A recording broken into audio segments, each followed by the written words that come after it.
Hi, my name is Annette Deigh, Boundary Span LLC. Will be representing West Philadelphia University City High School. I would say the school would say that, and I guess I'll speak as the school, we have a lot of pride. We were one of the foremost high schools in University City, the main one actually in University City, even though the school is called West Philadelphia University City High School. People lovingly called us Uni or University for short. So, but people who went to the school called it Uni. And I would say, again, it's a lot of pride, lots of kids from different generations. So the school, I think the first high school graduating class was 1976, and the last was 2013. So there's like different generations of kids that went to the school, and different generations of kids who have been quite successful from the school. And also the sports is a big time thing at the school. The Jaguars was huge in the school at the time. University City, especially I would say the heydays was like when the first school first opened up, like the 70s, especially the 70s and the 80s, 90s. And then over time, it changed with society and it changed with the demographics of the area. Being in University City in the midst of huge universities that would spread and take over. And I rode past and I was like, oh, and I rode past the exact spot, where it meets up with the trolley. And then is the Drexel building there. But yeah, so it was 3601 Filbert. I wasn't personally there from the beginning, but I said because I'm with graduating class of 1997, but my parents were reversed, so they were class of 1979, especially my mother. My father would have been actually, I think, class of 1977, so almost the first their graduating class. Um, and so, yes, from the beginning of the history, again, this is the 70s. So this is a time where, it's like post the civil rights movement, but also pre-drug time. It's like right couch right in the middle, and we're talking about Philadelphia, West Philadelphia or South. Some people would say University City is synonymous with West Philadelphia. So this is a time of great Black pride, that was in the area. And again, University City is like was definitely at the time a bustling part of Philadelphia. So this is a time of immense pride, immense school pride, immense Black pride. People had like the big giant afros. Even I had as a kid the big giant afro. And it was definitely about community and even in the area at the time. The schools, I remember even I was a later class, the coaches care, the teachers care, and there was community. People looked out for each other. And I think again, a lot of that shifted over time. But that definitely was like a lot of the history of the area. Again, and at the time when the school first started, University of Pennsylvania and Drexel University weren't as big, because later on is when I guess the encroachment happened, but they were like still relevant schools and important schools. And though University City High School had its own identity, I can still remember like taking the trolley down and walking still on the campuses or near the campuses I should say of Drexel and Penn. But the school itself had its own little campus. It wasn't a big campus because it was still like couched in between, but it still had its own campus and its own identity. And again, I was class of 97. My parents were 77 and 79. But absolutely, you cared for the community. Even the coaches, they're in West Philadelphia, there's like a street named for one of the women's basketball coach. And so it was all about again the community. It wasn't just about the high school because the high school again had its own identity, but it was integrated into the community. So, and I would say like there were successes. Now, I'm not really sure personally about like at the time who went to which college or university because that was before my time. But the success, I would say, there and even now I know, even though the school is no longer physically there were reunions and everything, of the different classes and generations where people are like quite successful in our own right. But even then it was more about like the community success. It wasn't again, things shifted. It was more about like uplifting the entire community instead of like uplifting, just oneself. Or doing both at the same time. They said, as you climb, lift others, and that was a huge thing. I have heard, I know that it closed in, I believe the last class was 2013, and I think enrollment was dropping greatly. And I think it was unfortunately like a perfect storm. Drexel was, getting bigger, more known, funding, and I know this happens with different schools, even my alma mater, but they try to be about community, too.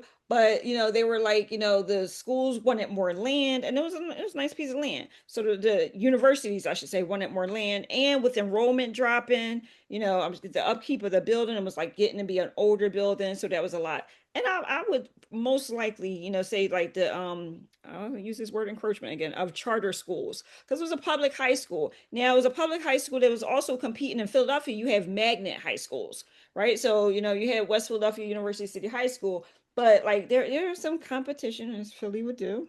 So competition amongst the high schools. So there's like Central and Magnet, not Magnet, Central, Girls High, Mass Bomb. So like other more magnet schools. So rather than like your neighborhood school. And then you had the charter school. So I think it was a perfect storm of like people wanting to land and also low enrollment competition. Yeah, unfortunately. I think actually that's one of the main reasons why it is worth sharing because it is no longer there. Much to the chagrin of many of us, the school itself like, was again such a vital part of the history of University City. And while that the demographic has changed, the area has changed. It was a huge thing to have like a brand new when it was built, like high school for like the people and where they can access, and it was a public high school again, so access was available. And unfortunately, at the times, with the shift and everything, the access had changed. So I think it's important, for the history and for people to know the story because well, they say, to go for we got to remember where we came from and everything. And for University City, even though it's different now, University City High School was a huge part of that. And so I think people should remember that history. Sure, no, thank you for the question. I think, it would be good if people think about, again, for instance, where they're at now, like say the university students, right? And think about maybe, the time when they were in high school and what type of high school was it? Was it public? Was it private? Was it magnet? Were their demographics? And think about, the different points of access that people have and maybe have had before and no longer have, especially with, I think it's symbolic that the school unfortunately is no longer there because again, access has changed. Who has access to the school? Where is this school around there now? The public high school? I don't even know.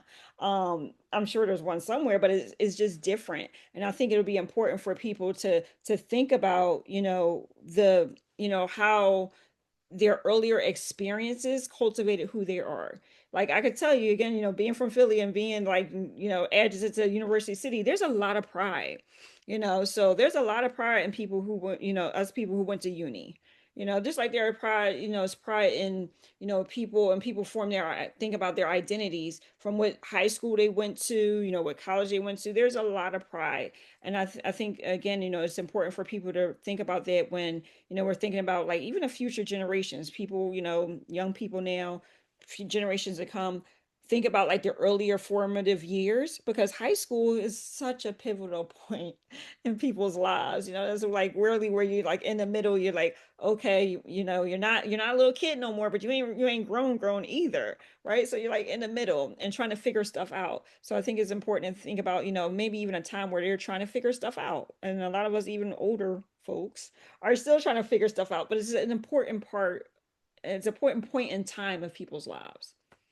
And I think that's why, it's important to think about, the different history and the history even that people have amongst themselves, and like again their high school, their points in time of like what changed them, what was important to them as well. And I know I'm probably going to sound like a broken record, but I really do have to go back to like pride.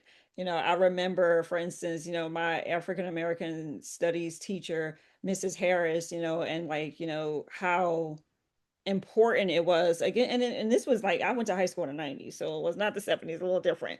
And still, and that just shows you generations later, it was still so important that we remember, to have pride in ourselves and pride in our community.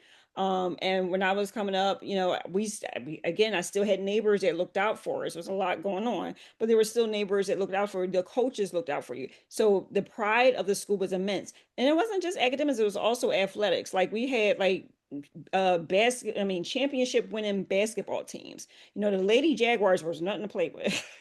And the boys was kind of good too. The basketball teams were awesome. Well, I don't remember a football team, but the basketball was a big deal. And it's also again feeding into like the different universities, because there were people that went on past high school to be successful. I think some people went overseas from what I was hearing and things like that. But it and sports, not academics, and also for a lot of our kids, athletics and different leadership opportunities, that really again helps cultivate who they become later in life. I should have I could definitely talk more about it. What I would say is no matter like where you come from, right? Because I think that the country, much to some people's chagrin, is still a melting pot. So no matter where you come from, if you're born in the inner city, like myself, or if you're born in the suburbs, like my kids, if you were born in the country, if you were born wherever you were born, inside or outside of the states, is really important to, to think about like what does community mean to you. So again, what does community look like? It could be for me, because I came from a traumatic background. For me, it was the teachers. The teachers, a lot who like school for me was my safe space. And it helped cultivate who I was, who I later became. So thinking about like, again, community and the different types of community, and especially me thinking about like as a social worker, I think about like, micro, meso, and macro. So the community could be, like your immediate family, and also like your friends, in the neighborhood community, a business community, wherever it has you. It's kind of like meso, but on a macro level, thinking about like, the community at large, like your people, like who with your culture. I think is really important to remember that, us moving forward, because there's a lot of efforts to lose that. And that's why I think history is so important.